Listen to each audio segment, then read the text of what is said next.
ছোটবেলায় কে কে হরলিক্স খেয়েছেন বলেন তো? আমাদের সময় কিন্তু হরলিক্সটাই সবচাইতে বেশি ছিল, বেশি পাওয়া যেত।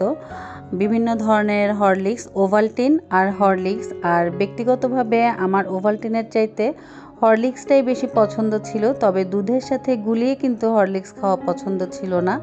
এমনি এমনি চামচে করে নিয়ে হরলিক্স খেতে আমি আর আমার মেঝো বোন অনেক বেশি পছন্দ করতাম। আসসালামু আলাইকুম, আমি Jannatul Ferdous Piya family bonding Bangla blog channel থেকে আরেকটি নতুন ব্লগ নিয়ে এসেছি।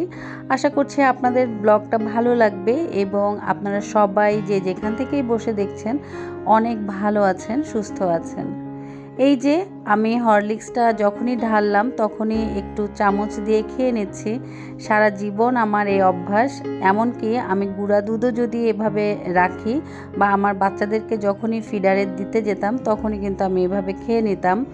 আর আমার ছেলে এসে বলছে যে ওকে দিতে গিয়ে আমি দেখি যে ও বালতি দিয়ে এভাবে করে খেলছে। তো সারাক্ষণই একটা না একটা কাজ ওদের থাকেই, এইভাবে না হয় আরেকভাবে ওরা দুষ্টামি করবেই। আর এই যে হরলিক্সটা আমি যেই জারটার ভেতরে ঢাললাম, এটা কিন্তু আমার সংসার জীবনের প্রথম জারগুলো কেনার মধ্যে আরেকটা জার, মানে এরকম টাইপের আমি 4টা কিনেছি। তার মধ্যে ইয়েলো কালারের এই ঢাকনা দেওয়া 2টা আছে, আর একটা হচ্ছে পেস্ট কালারের ঢাকনা দেওয়া 2টা ছিল, ওইটা আরেক জায়গায় আছে।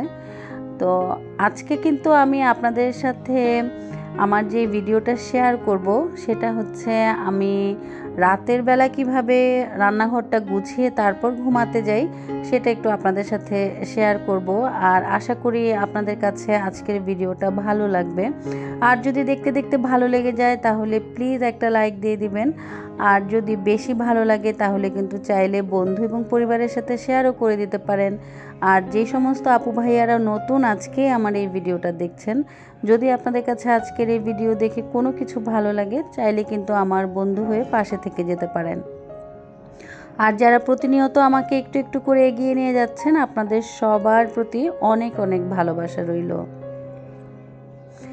এই যে আমি জারটা এখন পরিষ্কার করছি, এই জারটা কিন্তু আমার শাশুড়ি আমাকে দিয়েছিল যখন আমার সংসার জীবনের প্রথম আমি সংসার শুরু করেছিলাম, তখন আমার শাশুড়ি আমাকে এই জারটা দিয়েছিল। এই জার নাকি ওনার অনেক পছন্দের ছিল। ওই সময় প্রায় অনেক আগের কথা বলছি, যখন আমার শাশুড়ি কিনেছে প্রায় 20 বছর আগের কথা। ওই সময়ে নাকি ওনার এই জারটা অনেক পছন্দ ছিল। আর এইসব জার কিন্তু 20 বছর আগে অত অ্যাভেলেবেলও ছিল না। তো আমার শাশুড়ি এটা কিনেছিল। তো কেনার পর উনি আমাকে যখন আমি মানে নতুন একটা বাসায় উঠছি, নতুন কেনাকাটা করছি, তখন আমার শাশুড়ি আমাকে এই জারটা দিয়ে বলেছিল যে তুমি তো অনেক কাচের জার পছন্দ করো, এটা তোমাকে দিলাম। আমার অনেক ভালো লেগেছিল এবং আমি কিন্তু সেইভাবেই যত্ন করে এখন পর্যন্ত আমার এই জারগুলো রেখেছি। আজকে প্রায় 14-15 বছর হয়ে গেল। এদিকে আমি কথা বলতে বলতে কিন্তু আপনাদের সাথে শেয়ার করে ফেললাম যে আমি গ্লাস ক্লিনার দিয়ে বাকি সবগুলো জার কিভাবে ক্লিন করে নিয়েছি। আমার কিন্তু 10 মিনিটও সময় লাগেনি। আমি অফ ক্যামেরায় খুব তাড়াতাড়ি করে জারগুলো জাস্ট মুছে নিয়েছি। একটা তেল চিটচিটে ভাব যেন না হয়, যেন আমার এই জারগুলো একদম নতুনের মতো লাগে, সেই জন্যই কিন্তু আমি সব সময় এই কাজটা করে থাকি। আর এই যে এখানে আমার কাপড় ধোয়ার যে সাবানটা সেটা একটু খালা এনে রেখেছে, কারণ রান্নাঘরের ফ্লোরটা খালা যখন মোছে তখন একটু পাউডার দিয়ে তারপর মোছে। আর গ্লাস ক্লিনার দিয়ে মোছার কারণে কিন্তু দেখতে পাচ্ছেন আমার প্রত্যেকটা জারই, কাচের জারগুলো বিশেষ করে একদমই পরিষ্কার আর একদম চকচক করতে থাকে। কেউ বলবে না কিন্তু যে আমি এখানে একটু আগেই রান্না করেছিলাম। আর আমি সপ্তাহে 2 থেকে 3 দিন চেষ্টা করি এই কাজটা করতে। ডেলি আমি এই কাজটা করি না, 2 থেকে 3 দিন আমি চেষ্টা করি সপ্তাহে যে 10 মিনিট হাতে রেখে এই জারগুলো যেগুলো আমার বাইরে খোলা অবস্থায় থাকে সেগুলোকে মুছে নিতে।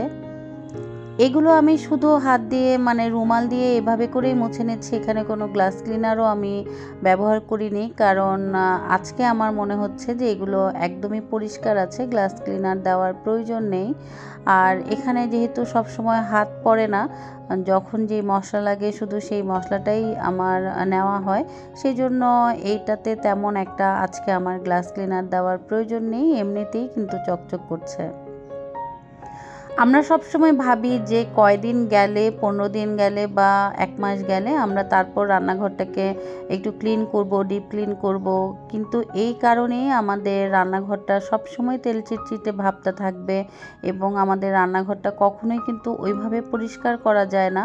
কারণ দেখা যায় আমরা কোনো না কোনো সময় করে উঠতে পারছি না বা অসুস্থ থাকি, বা এক এক সময় আমাদের গৃহিণীদের ইচ্ছাও করে না, তখন কিন্তু এই তেল চিটচিটে ভাবটা অনেক বেশি হয়ে যায়। তখন দেখা যায় যে আমরা এই কাজটা করতে অনেক আলসেমি বোধ করি। সেই জন্যই সপ্তাহে 2 থেকে 3 দিনের যদি সময়টা আমরা 10 মিনিট করে এই রান্নাঘরে দিতে পারি, তাহলে কিন্তু আমাদের রান্নাঘরটা প্রতিদিনকার মতোই ঝকঝকে পরিষ্কার থাকবে এবং তেমন একটা ডিপ ক্লিন করার প্রয়োজন পড়বে না। আমি যেই কাজটা এখন করছি সেটা হচ্ছে, খালা দুপুরে যেই সমস্ত হাঁড়ি পাতিল আর থালা বাসনগুলো ধুয়ে দিয়ে গিয়েছিল সেগুলো পানি ঝরে গিয়েছে এবং সেগুলোকেই আমি এখন একটু ঠিকঠাক করে রেখে দিচ্ছি।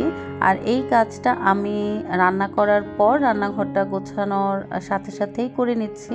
এতে করে আমার রান্নাঘরটা কিন্তু এখন নিট অ্যান্ড ক্লিন থাকবে। আর সকালবেলা খালা এসে আবার যখন ধোয়াধাই করবে তখন আমার আগের জিনিসগুলো ঢুকানো থাকবে জায়গা মতো, তখন আর আমার সমস্যা হবে না খুব একটা। চামচ রাখার যেই জারটা দেখতে পাচ্ছেন, এটা কিন্তু আমার ওই যে মরিচেরই আরেকটা জার ছিল, তো মরিচ রাখার জন্য আমি তখন এটা প্রথমে কিনেছিলাম, কিন্তু ঢাকনাটা ভেঙে যাওয়ার পর আমি সেম আরেকটাই কিনি, কিন্তু দুর্ভাগ্যবশত সেই ঢাকনাটাও আমার কেন যেন পড়ে ভেঙে যায়। আর এটার মতো কষ্ট আর কি হতে পারে বলেন। তো এটাকে আমি এইভাবে এখন আপাতত চামচ রাখার কাজেই ব্যবহার করছি। আর এই তো মোটামুটি একদম আমি যে কাজগুলো আমার আছে রাখার সেগুলো রেখেছি। আর এই শোকেসটারও অবস্থা খুবই খারাপ, এটাও আমাকে একটু ক্লিন করতে হবে, ঠিকঠাক করে একটু গুছিয়ে রাখতে হবে। তো আজকে আর এই ঝামেলাতে যাব না, নেক্সটে কখনো করলে শেয়ার করব।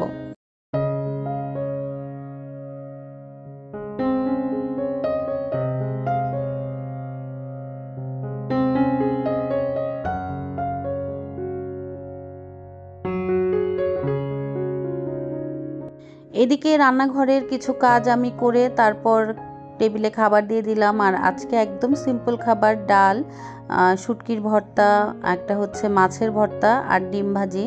আর কোনো কিছুই আমি আজকে রান্না করিনি, যাই রান্না করেছি সেটাই একটু শেয়ার করে দিলাম। রাতের বেলা খাওয়ার ওদেরকে দিয়ে তারপর কিন্তু আমি একটু ফ্রেশ হয়েছি, মানে গোসল করে নিয়েছি।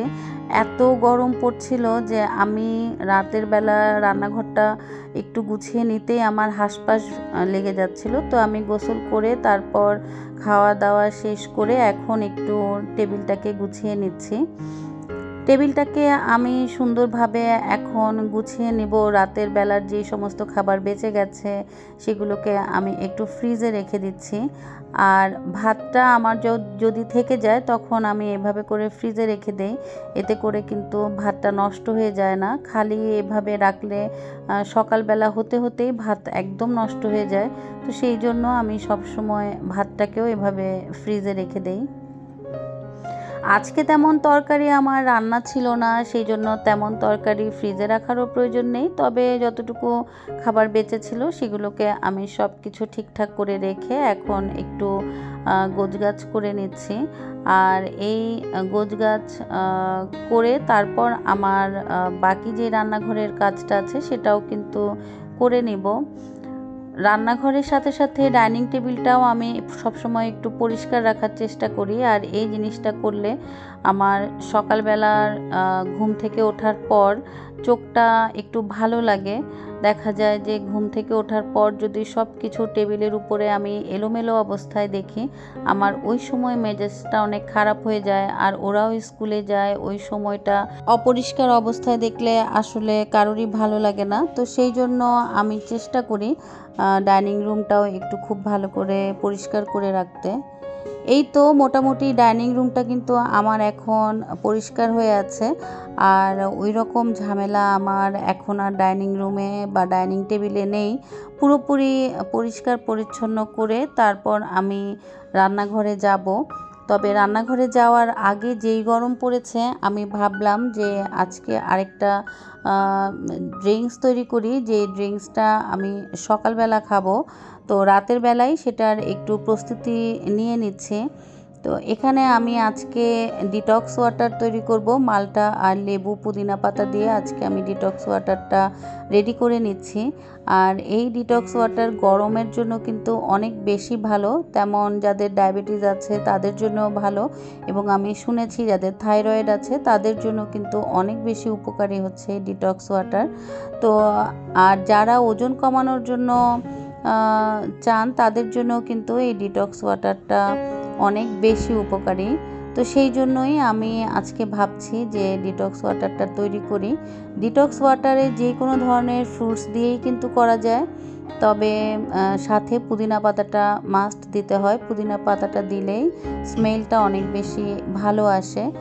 আর ডিটক্স ওয়াটার সবসময় কাচের জারে করাটাই হচ্ছে শ্রেয়। কাচের জারেই করলে এটা বেশি ভালো।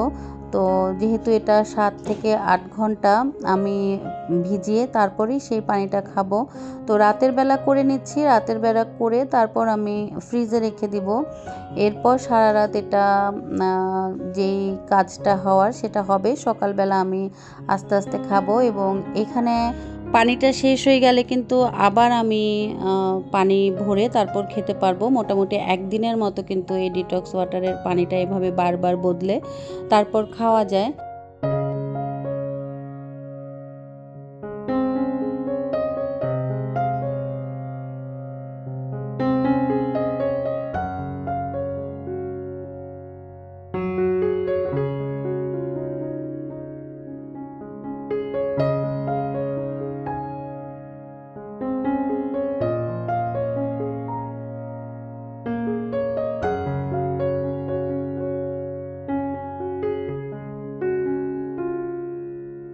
ওইদিকে ডিটক্স ওয়াটারটা তৈরি করার পর তারপর কিন্তু আমি চলে এসেছি আবার রান্নাঘরে।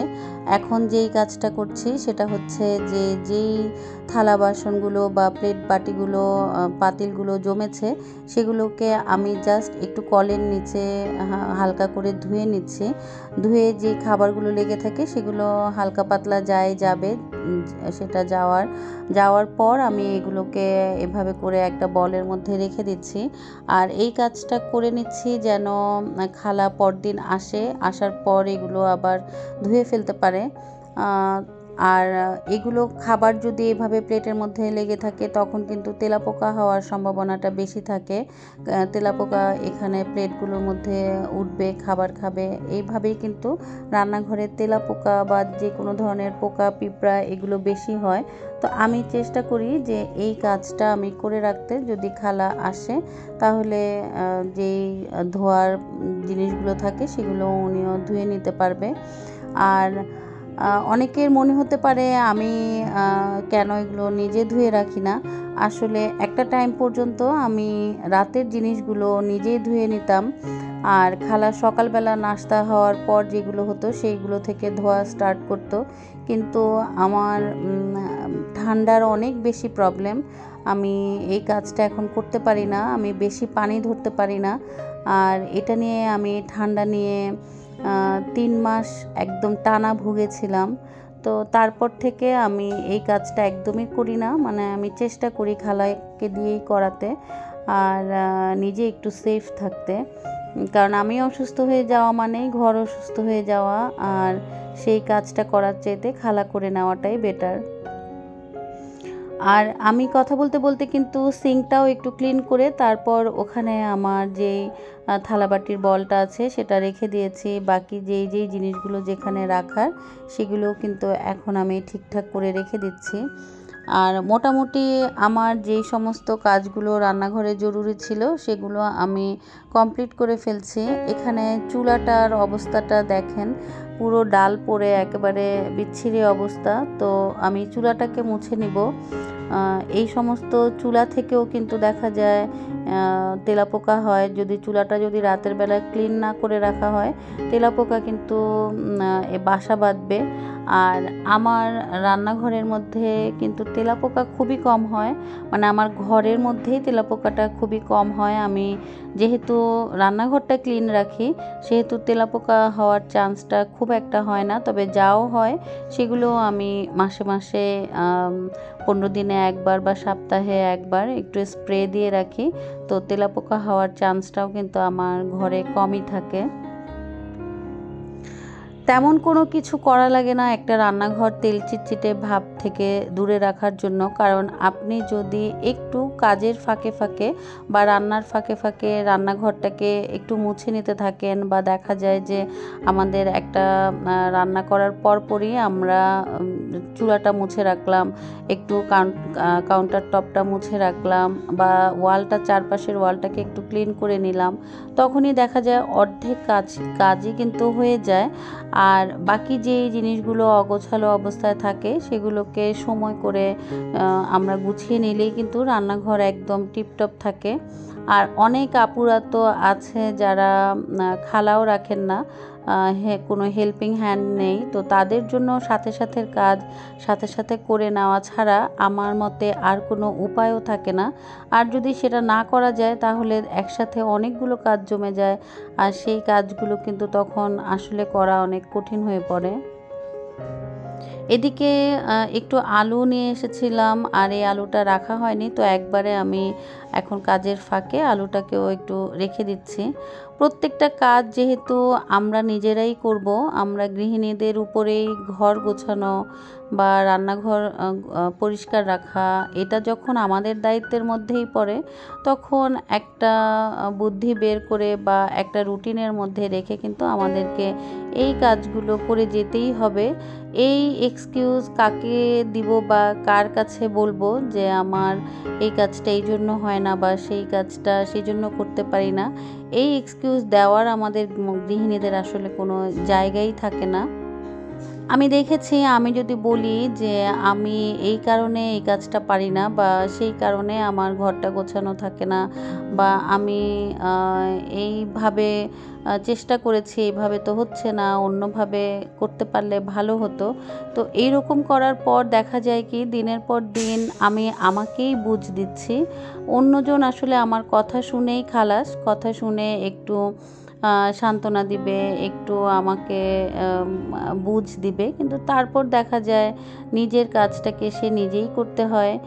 আর নিজেকেই আমার নিজের বুঝ দিয়ে কতদিন আর রাখা যাবে, সেই জন্য চেষ্টা করি যে যখনকার জিনিস তখন আমি টুকটাক করে করে ফেলতে। ভালো লাগে না, একটা টাইমে দেখা যায় যে অনেক সময় আমাদের ভালো লাগে না, তো যখন ভালো লাগে না সেটা আলাদা বিষয়। ওই সময় মন যতক্ষণ পর্যন্ত স্থির না হয় ততক্ষণ পর্যন্ত কাজটা আমি করি না, ছেড়ে দেই। তারপর আবার সে আগের নিয়মে আগের মতো করে আবার আমার সব কিছু গুছিয়ে রাখা শুরু হয়ে যায়। কথা বলতে বলতে কিন্তু আমি এদিকে রান্নাঘরটা পুরোপুরি দেখতে পেলেন ক্লিন করে নিলাম। তেমন কোনো কিছুই করিনি, খুব একটা সাবান পানি দিয়ে ঘষে মেজে আমি রান্নাঘরটা ক্লিন করিনি। জাস্ট একটু ভিজা কাপড় দিয়ে আমি মুছে নিয়েছি, আর কিছু না। এতে করেই কিন্তু আমার রান্নাঘরটা পুরোপুরি একদম নিট অ্যান্ড ক্লিন হয়ে গেল। আর এভাবেই করে সপ্তাহে 2 থেকে 3 দিন আমি চেষ্টা করি মুছে রাখার আর আমার রান্নাঘরটাকে তেল চিটচিটে থেকে মুক্ত করার।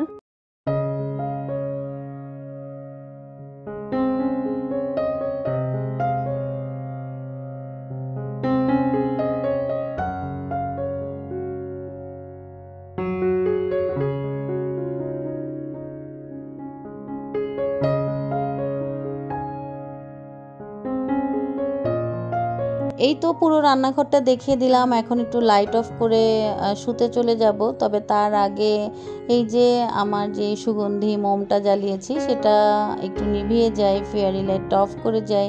আপনাদেরকে একটু রাতের যে রান্নাঘরের দৃশ্যটা সেটাও একটু দেখিয়ে দিলাম।